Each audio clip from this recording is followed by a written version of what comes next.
परमेश्वर चाहते हैं कि आप सब प्रसन्न रहे, बोलो आमीन। परमेश्वर चाहते हैं आप सब लोग सुखी रहे, बोलो आमीन। परमेश्वर चाहते हैं आप सब लोग आशीषों में रहे, बोलो आमीन।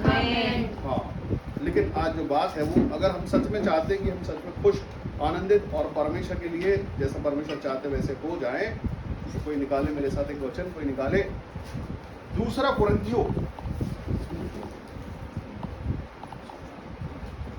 और उसका पहला अध्याय और उसका कोई चौथा वचन पढ़ दे, इसको मिल जाए। वह हमारे सब क्लेशों में शांति वह हमारे, कौन हमारे, कौन है वो, वह कौन है? परमेश्वर। हाँ, ताकि हम उस शांति के कारण, हाँ, जो परमेश्वर हमें देता है, हाँ, उन्हें भी शांति दे सके जो किसी प्रकार के क्लेशों में। हालेलुया। इसका मतलब जब आप शांति पा चुके हैं तब ही शांति दे सकते हैं। कब दे सकते हैं? जब आपने परमेश्वर के द्वारा शांति पा ली हो, तब आप परमेश्वर के द्वारा, परमेश्वर के उन लोगों को जिनको शांति की जरूरत है, जिनको चंगाई की जरूरत है, जिनको आशीषों की जरूरत है, जिनको खुशखबरी चाहिए, तब आप दे सकते हैं। तब जाके आप ये बनेंगे जब आपने पा लिया हो ऑलरेडी, जब आप परमेश्वर की शांति पाई जाती हो। किसकी शांति? परमेश्वर की। और किसके पास है? परमेश्वर के पास। किसके पास है शांति? परमेश्वर के पास शांति है। परमेश्वर ने आपको दी, परमेश्वर से आपने शांति पा ली। जब आप शांति पा चुके हैं तब ही आप शांति ट्रांसफर करें, और वो ही ट्रांसफर कर सकता है शांति जिसको परमेश्वर ने शांति दे दी हो, जिसके क्लेश मिट गए हो, जो ये मानता हो मेरे क्लेश मिट गए, जो क्लेशों में हो और क्लेशों के साथ वाले दोस्तों रिश्तेदारों के साथ रहता है, खुद ही शांति देता रहता हो,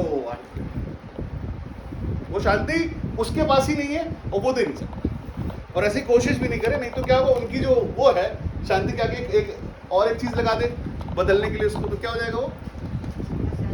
यस। तो वो तो अशांत है, और जिनके पास परमेश्वर की शांति नहीं है वो उनको शांत करने जाए तो क्या होगा? खुद भी हालेलुया प्रेज़ द लॉर्ड। क्यों? क्योंकि आप उनको वो नहीं सिखा रहे जो परमेश्वर चाहते हैं। आप जैसे वो है उन्हीं के ढर्रों पे आप उनको शांति दे रहे हैं। वचन कहता है यहाँ पर, आज चौथा वचन कहता है आपसे, वह हमारे सब क्लेशों में शांति देता है। किसमें? सिर्फ क्लेश नहीं है, वहां सब क्लेश में, सब दुख, सब तकलीफ, सब परेशानी, सब तरह की समस्याएं, सब तरह का लड़ाई झगड़ा, जो कुछ भी है, आप मसीह में हो इसलिए सहते हो। आमीन, हालेलुया। क्योंकि आप मसीह में हो इसलिए आप क्लेशों को सह रहे हो। ये पहली पहचान है आपकी। अगर आप क्लेश में हैं तो उसका मतलब ये कि आप उस चीज को झेल रहे हैं, लड़ नहीं रहे हैं। नहीं तो 1 सेकंड लगता क्लेश खत्म करने में, कितनी देर लगती भाई? क्यों सह रहे हैं आप? क्योंकि आप मसीह में हैं। तो वो बहादुर नहीं है सताने वाला, वो दुष्ट का आदमी है, और आप परमेश्वर के जन, इसलिए आप उस क्लेश को सह रहे, क्लेश खत्म नहीं करते रहे। तो यहाँ पर आप परमेश्वर में शांति पाए इसलिए उससे लड़ पा रहे। हालेलुया। उस विपत्ति में सर्वाइव आप जब कर पा रहे हैं क्योंकि आप परमेश्वर में होना, चिल्ला चिल्ला के बोले हम परमेश्वर में, हम परमेश्वर से नहीं होता। हमारे कामों और हमारे स्वभावों में दिखाई देता है। मनुष्य मनुष्यों के प्रेम में अंधा है, कोई मम्मी के प्रेम में अंधा, कोई पापा के प्रेम में अंधा, कोई हस्बैंड के प्रेम में अंधा, कोई पत्नी के प्रेम में भी अंधे, कुछ सहेलियों के प्रेम में अंधे। हाँ है भाई, ये भी दोस्तों के प्रेम में भी अंधा हो जाता है। ये जरूरी नहीं है, ऐसा नहीं है। सुनो, तो उसको आपने मूर्ति बनाई है। मतलब परमेश्वर जो चाहते हैं उसके लिए भी, तुम्हारे लिए, तो तुम भी वो पाओ और वो भी वो पाए। वो भी पालो ना। एक गीत है पुराना, सुनीता आंटी को पता होगा। क्या आंटी वो गाना? क्या चाहिए मुझे? सहारा। तो तसल्ली मतलब सहारा है वो। क्या है? सहारा। तो सहारा आप दे सकते हो, बैसाखी बन सकते हो, लगड़े की चंगाई नहीं बोल सकते हो। क्या बन सकते हो? सिर्फ उसके साथ वो टेकर है आप पे बस, तो उसको बैसाखी मत दो, उसको यीशु मसीह दे दो, वो चंगा हो जाएगा यीशु मसीह के नाम में। आपने क्लेश था, आप उससे जीते हैं, आप जीत गए हैं, उसको भी जिताओ। वैसे ही अच्छा है, क्लेश आया इसलिए आया कि तुम भी जागो। परमेश्वर चाहते तुम्हारे जीवन में भी काम हो, इसलिए परमेश्वर चाहते तुम भी आशीष हो, तुम भी शांति बोलना सीख जाओ। जैसे तुम बोल पा रहे हो ना, जैसे मैं बोल पा रहा हूँ, आप भी बोल सकते। एक भी मनुष्य यहाँ बाकी नहीं जिसको पवित्र आत्मा का अभिषेक नहीं मिला। किसी ने टच में पाया है, किसी ने टंग पे पाई है, किसी ने गले लगाया यीशु मसीह को। कोई कहता मैंने उसको देखा, यही तो है अभिषेक। वो थोड़ा ना कि आप अन्य भाषा ही बोले तो परमेश्वर ने यीशु मसीह का अभिषेक पाया, नहीं, ऐसा नहीं है। शांति देना, तसल्ली देना, कंधे पे हाथ रखना, सब ठीक है, तब अच्छा हो जाएगा, वो नहीं दे दो उसको यीशु मसीह तो सच में है। यीशु मसीह ने बोला तुम सत्य को जानो, सत्य तुम्हें स्वतंत्र करेगा। यीशु मसीह के कितने सारे चेले। एक समय आया यीशु मसीह ने 12 चेलों को बुलाया। कितने चेलों को? और 12 के 12 को अधिकार दिया दुष्ट आत्मा डांटने का, ठीक है, उन 12 में से पौलुस भी है क्या? नहीं, पौलुस नहीं है। वहां पर वो है जिसने यीशु मसीह को पकड़वाया, उसके पास भी अधिकार है साथ में डांटने का। लेकिन उसने क्या किया? उसके अंदर पहले से क्या है? उसके अंदर चोरी है, उसके अंदर धोखा है, उसके अंदर लालच है।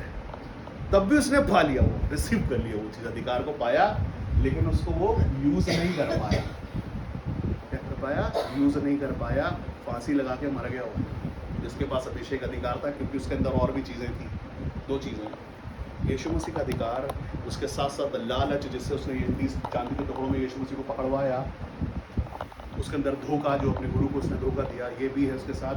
तो अगर आप ये सोचते हैं कि ये जिनके अंदर ये चीजें हैं, आप उनको परमेश्वर बता दोगे तो ये नहीं होगा। एक साथ 2 स्वामी को सेवा आप नहीं कर सकते। पौलुस बाद में आया, पतरस उसी समय था। पतरस ने जो अधिकार पाया, उस अधिकार से उसने बोला, पतरस को आज हम जानते हैं, उसको नहीं जानते, जो मर गया फांसी लगा के, यीशु मसीह का चेला होने के बाद। हालेलुया। अगर हम सोचते हैं कि सच में परमेश्वर की ओर से पाए, तो उसके लिए ईमानदार होना है। हाँ, दुनिया को दिखाने के लिए नहीं। हम क्या हैं, हमको क्या अभिषेक अधिकार मिला, वो नहीं। हर किसी को बुलाया परमेश्वर ने, सिर्फ आपको नहीं बुलाया। हर किसी को खड़ा किया परमेश्वर ने, सिर्फ आपको खड़ा नहीं किया। हम 2 कुरिन्थियों 1 अध्याय 4 वचन में है, यहाँ पर ऐसा लिखा है, वह हमारे सब क्लेशों में शांति देता है, ताकि हम उस शांति के कारण जो परमेश्वर हमें देता है, उन्हें भी शांति दे सके, जो किसी प्रकार के क्लेश में। मैं लोगों से कहता हूँ, अगर आपको कोई समझ में आए कि कोई दुखी है, परेशान है, समस्या में है, और मैंने ये बात पुराने एक मसीह महिला से बोली, मतलब आप स्वयं प्रार्थना करना बंद कर दें। क्या करें? मत करें आप प्रार्थना, जब तक आपको शांति नहीं मिल जाए उस देश में, मत करना प्रार्थना, नहीं तो उल्टा टाइप को बोला। उसके बाद से परमेश्वर ने, जब उस महिला ने उस चीज को बंद किया, उसके जीवन में ब्लेसिंग्स खुलने लगी। कैसे? सुना, उनने माना। हालेलुया। सुन के माना, आशीषें खोल रही है, परमेश्वर ने खोल दी। उनको सच में समझ में आ गया क्या गलती कहाँ कर रहे थे हम। एक साइड आपके 10 किलो का वजन रखा है पहले, ठीक है, और आप सोचो कि भाई 13 तू भी रख दे मेरे पे, मैं 13 भी ले लेता हूँ। और कैपेसिटी मनुष्य की कितना वजन उठाने की है, वो ऐसे 10-10 करते करते 10-10 किलो का वजन सोचो सबका लेते जा। 5 लोगों के लिए, 5 लोगों का ही वजन अगर उसने उठा लिया तो क्या होगा? एक साइड ही हो जाएगा। लादू का बच्चा वजन उठाने का काम करता है, घोड़ा दौड़ता है, दोनों के अलग अलग काम है, दोनों की। हम परमेश्वर की वो संतान है, जिसने अगर सच में परमेश्वर में जीत हासिल कर लिया, वो जीत बता पाएगा। ठीक, वो जो खुद नहीं जीत पाया, वो जीत का गुरु मंत्र दे पाएगा। परमेश्वर प्रेम करने वाला परमेश्वर, सिखाने वाला आत्मा परमेश्वर ने हमको दिया। कौन सा आत्मा? सिखाने वाला। कब सीखोगे आप? कब सीखोगे? जब समय पड़ेगा, तब परीक्षा पड़ेगी ना। परीक्षा से सीखते ना, क्या सीखा है आपने, ये कब बताओगे? जब परीक्षा पड़ेगी। कैसे पता चलेगा? अभी आप खुद सोच लो कि एक मेरी बहन, वो कॉलेज जा रही है 5 साल से जा रही है, उसका एग्जाम ही नहीं हो रहा। भाई पता कैसे चले 5 साल क्या किया आपने, और कोई रिजल्ट ही नहीं है 5 साल में, तो कैसे लगेगा? यार फीस तो पूरी दे रहे हैं, रिजल्ट नहीं आ रहा। रिजल्ट क्यों नहीं आ रहा? क्योंकि आप परीक्षा में पढ़ते नहीं, परीक्षाओं को पास नहीं करते, और वहीं का वहीं रहते हो, इसलिए रिजल्ट नहीं आ रहा। रिजल्ट आना चाहिए। अगर रिजल्ट आ रहा है मतलब सही है, आप सही है। अगर रिजल्ट नहीं है, चीज़ें रुक गई हैं, मतलब कहीं प्रॉब्लम है, और कुछ उथल पुथल मची है, चल रहा है, कुछ दुख आ रहा, तकलीफ आ रही, परेशानी, मतलब आप आगे बढ़ रहे हो। हाँ, मैं ताली बजा लो अपने लिए, ये हो रहा है, मतलब चीजें चालू है बाबा, मरा नहीं है अभी कुछ। पानी जब एक जगह थम जाता तो बांस मारता तो सड़ जाता है, चलता रहता तो शुद्ध रहता है। वो चलना चाहिए, लाइफ में चीजें होती रहनी चाहिए। अगर नहीं हो रही है तो समझ लो प्रॉब्लम है कहीं पे, कुछ तो है वो। अगर हो रहा है खुश हो जाओ, वो हालेलुया, जीवन है। एक मनुष्य को एक कैमरे के सामने बिठा दो और वो हरकत नहीं करे तो थोड़ी देर बाद क्या करे? जाके उसको हिला के चेक करे, जिंदा तो है, वैसे ही बैठा है, हिल नहीं रहा है। अगर एक्शन कर रहा है, सिर खुजा रहा, तकलीफ हो रही, कुछ हो रहा है, तो समझ में आता है ठीक है भाई, चल रहा, कुछ तो है, जिंदा है, कुछ एक्टिविटी तो है इसके अंदर। हमें क्लेशों से घबराने की जरूरत नहीं। अगर आपका परमेश्वर यीशु मसीह है तो क्लेशों से घबराने की जरूरत नहीं। क्लेश इसलिए है, दुख इसलिए है, परेशानी इसलिए है, यीशु मसीह ने बोला संसार ने मुझसे बैर किया है। आप संसार के हिसाब से नहीं चलते ना, आप परमेश्वर के हिसाब से चलते हो, इसलिए। और रहते किसके बीच में हो? संसारियों के बीच में। किसके बीच में रहते भाई? संसारी लोगों के बीच। और आप मसीह हैं, कैसे मैच होगा? होगा क्या? तो जो संसार के हैं वो संसार के हैं, उनको संसार में गवार करना, तुम बोलो सुनो हम परमेश्वर के हैं। अगर आप परमेश्वर के हो सकते तो हमारी संगति है तुम्हारी, और नहीं तो या तो तुम हमारे जैसे बन जाओ या तो हम तुम्हारे जैसे बन जाते हैं। और बीच में हम सोचे कि एक पैर इधर रखेंगे तो थोड़ा दिक्कत है, उसमें समस्या है। ऐसे ही है, यही है। यीशु मसीह क्रूस पे अकेले थे वहां पर, जब टांगे गए थे ना तो वो चेलों को देख रहे थे वहां से, अकेले थे वहां। अकेले काम है ये, सिर्फ कहीं अकेले करना है, कोई नहीं जाने वाला साथ में। आपको मजबूत होना है उसके लिए। और ये मैं बहुत अच्छे से समझ चुका हूं, मैं जानता हूं, वही मैं आपको बता रहा हूं। आप जब महिमा के लिए निकले तो आप निकले हैं, और जितने आपके साथ आते जाएंगे लेते चलो। यीशु मसीह से चले तो बहुत सारे लौट गए वापस। यीशु मसीह के साथ जो भीड़ चलती थी उसमें से कई तो लौट गए वापस। क्यों? यीशु मसीह घूम गए पीछे की तरफ और पूछा क्यों आते हो मेरे पीछे? इसलिए कि रोटियां देता हूं तुमको आकाश से उतार के। तुमको बुरा लग गया? बताओ यार, हम तो सच में तो इसलिए तो चल रहे थे, अब तुमको बुरा लग गया, मतलब कि हमको रोटी नहीं देना चाहते, जाओ तुम्हारी रोटी नहीं खाऊंगा वापस। इसीलिए नहीं, सिर्फ रोटी के लिए नहीं, सिर्फ अपनी ज़रूरतों के लिए नहीं, उससे प्यार करो, उसको अपने अंदर बसा लो, उसकी शांति को ले लो, शांति ग्रहण कर लो तो शांति देने वाले बन जाओगे, आशीष देने वाले बन जाओगे, भविष्यवाणी करने वाले बन जाओगे। आमीन। तब बन जाओगे। और अपने अंदर ही शांति नहीं है। हमने वचन तो सुन लिया, कहिए अब हम शांति बोलने जा रहे हैं। किसको बोलने चाहते हैं? बोलता मत बोलो, नहीं तो फिर परमेश्वर आपसे प्रेम करना, परमेश्वर चाहते हैं कि तुम ये करो, लेकिन परमेश्वर की मर्जी से, परमेश्वर के दिए समय पर और परमेश्वर की जगह पर। ठीक है? एक भविष्यवक्ता, कौन बोलो मेरे साथ, बोलो भविष्यवक्ता। परमेश्वर बड़ा भविष्यवक्ता बनाना चाहते उसको, नॉर्मल मनुष्य को भविष्यवक्ता बनाने के लिए परमेश्वर ने उसको बोला सुन, जिससे भी परमेश्वर की बात हो जाए, क्या वो नॉर्मल है? परमेश्वर जिस पर प्रकट कर दे, जिससे बात कर ले, वो नॉर्मल है? वो कैसा भी अपनी लाइफ कुछ भी करता है, लेकिन उससे परमेश्वर बात करे, परमेश्वर को उसकी जरूरत है कि सुन तू जा, मैं चाहता हूं कि तू जा, तू बोल। हमारे नाम भविष्यवक्ता लेता तो कैसा लगता है? अभी आप भीड़ में हो, आपने उसको कभी देखा नहीं है, वो हिंदी भी नहीं बोल पाता, अंग्रेजी में बोल रहा है, उसकी लैंग्वेज को और है, वो आपका नाम ले, कैसा लगेगा? मतलब परमेश्वर वहाँ है, परमेश्वर आपके नाम को जानता है, भविष्यवक्ता के मुंह से आपका नाम ले रहा है, आपका नाम लेगा और आपके विषय में कुछ बताएगा। सुनो, तुम अभी यहाँ आने से पहले तुम्हारे हस्बैंड के साथ तुम्हारी बहस हुई, तुमको नहीं आने देना चाहता, तो फिर भी तुम आई हो, परमेश्वर प्रसन्न है तुमसे, हालेलुया, अंदर आओ, क्या हो गया? आनंद मिल गया?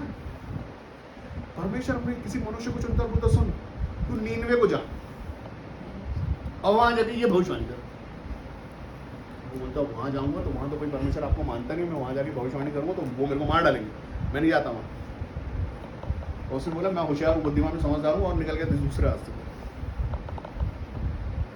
तुम थोड़ा ना डिसाइड करोगे तुम कहाँ जाओ। वचन कहता कई भविष्यवक्ता बगैर मेरे भेजे दौड़े चले जाते। कौन बोला तुमको ये करो? परमेश्वर ने बोला क्या? परमेश्वर प्रेम करता है, क्लेशों में शांति देता है परमेश्वर। वो जब आपके अंदर परमेश्वर होता है, आपके अंदर है जलन, आपके अंदर है कपट, आपके अंदर है काम रोकना, उसके बाद आप सोचो कि आप जाके शांति देने जाओगे, तो जो अंदर लेके जा रहे हो वो बाहर आएगा वहां से। जहाँ शांति दे रहे होगे ना बैठ के, वहीं बाहर निकलेगा। कई बार उन्हीं के सामने निकल आएगा, फिर क्या करोगे? मैंने देखा है लोग अंदर से निकलता हुआ। वचन कहता है जब तुम भीड़ में सौंपे जाओगे, परमेश्वर का आत्मा तुम में से बोलेगा। किसका आत्मा है वो? परमेश्वर का। तो बोलेगा। वो बाकी सब लेके घूम रहे हो लोडों के वजन बढ़ा के, तो होगा क्या? परमेश्वर में कपट है? नहीं है। परमेश्वर में धोखे है? नहीं है। परमेश्वर में शांति है, परमेश्वर में प्रेम है। जहाँ पर वचन कहता है, वापस पढ़ता हूँ आपके लिए, तीसरा वचन ऐसे कहता, हमारे प्रभु यीशु मसीह के परमेश्वर और पिता का धन्यवाद हो। यहाँ लिखा है कॉमा छोटा सा, जो दया का पिता और सब प्रकार की शांति का परमेश्वर है। और उसके बाद उसी लाइन पे अगर आगे पढ़ते जाओगे तो चौथा वचन कहता, वह हमारे सब क्लेशों में शांति देता है, ताकि हम उस शांति के कारण जो परमेश्वर हमें देता है उन्हें भी शांति दे सके जो किसी प्रकार के क्लेश में। तब दे पाओगे जब उसी परमेश्वर का दिया हुआ आपके पास होगा, तब दे पाओगे। हालेलुया। कब दे पाओगे? तब जो आपने पाई हो, आप उसको ही अपना पिता, अपना परमेश्वर मानते हो, तब दे पाओगे उसे। और जब किसी और पिता, किसी और की चीज है, तो क्या दे पाओगे? सही बात है, हमारे साथ भी ये दुख हुआ है, हम तुम्हारी गले लगने तो तुम्हारी समस्या हम समझ, तुम्हारा दुख हम समझ सकते हैं, हम भी इस दुख से गुजरे हो हुआ है। क्या हो गया? अरे बात भारी दुख है, तुमको कैसे बता दें? रो के बताएंगे, चलो आधे एक घंटा रो रहे हो। क्यों? क्योंकि क्या खो दिया तुमने? परमेश्वर को खोने के डर किसी को नहीं है। बाकी रिश्तेदारी खो जाए तो अरे बाप रे, वचन कहता हूं उनके बीच में से निकलो और अलग रहो, तब मैं तुम्हें ग्रहण करूं। हो सकता है दुख लाइफ में है ही इसलिए, तकलीफ लाइफ में है ही इसलिए कि हम फालतू में बंधे पड़े मूर्तियां बना के, हम वो चीजों से निकल ही नहीं पा रहे, उस दुख से ही नहीं निकल पा रहे। हम बोले इसी दुख में परमेश्वर भी चाहिए, इसी समस्या में, इसी शर्तों में परमेश्वर चाहिए। और वो कहता है उनके बीच में से निकलो और अलग रहो। हमें उनके बीच में से अलग रहो, निकल के, तब मैं तुम्हें ग्रहण करूंगा। ग्रहण योग्य ही नहीं हो पा रहे, क्यों? निकल ही नहीं पा रहे। अभी मैं आपको बताऊं, आपने कभी वो मछली का कांटा देखा है? कैसा रहता है वो? थोड़ा बताओ, डिस्क्राइब करो। बताओ सिस्टर, कैसा रहता है मछली का? नुकीला होता है। हाँ, नुकीला होता है, सबको पता। और उसकी एक खासियत होती है, वो बताओ मेरे को। मतलब उसमें सिस्टम ऐसे के साथ साथ ऐसा भी रहता है, चला तो जाता है वो, वापस आते टाइम ये जो रहता है नहीं वाला हिस्सा, वो अगर आया बाहर तो फाड़ता हुआ है,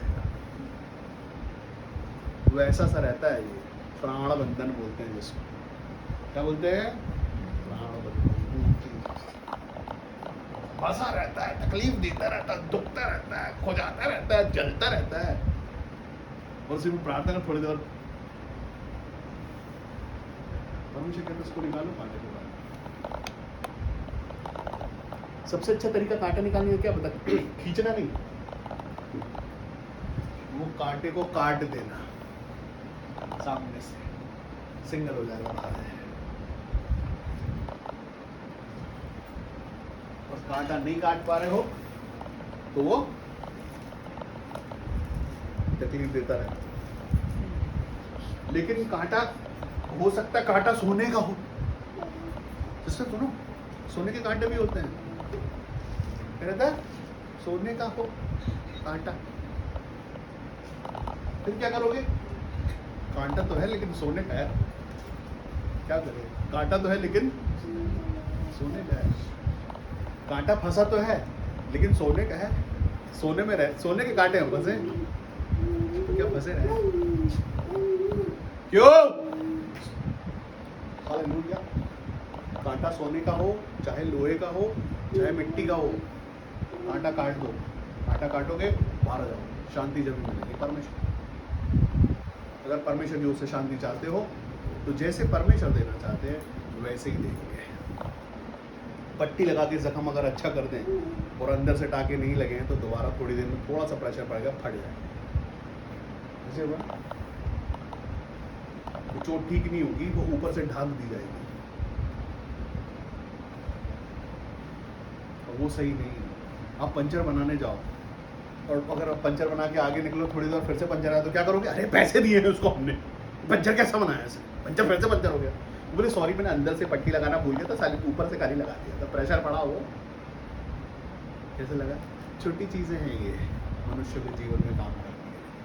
परमेश्वर चाहते हैं परमानेंट ब्लेसिंग्स, परमानेंट आशीषें, परमानेंट खुशियाँ, परमानेंट चंगाइयाँ, परमानेंट शांति, परमानेंट आनंद। एक बार में यीशु मसीह पालो, खुश रहो।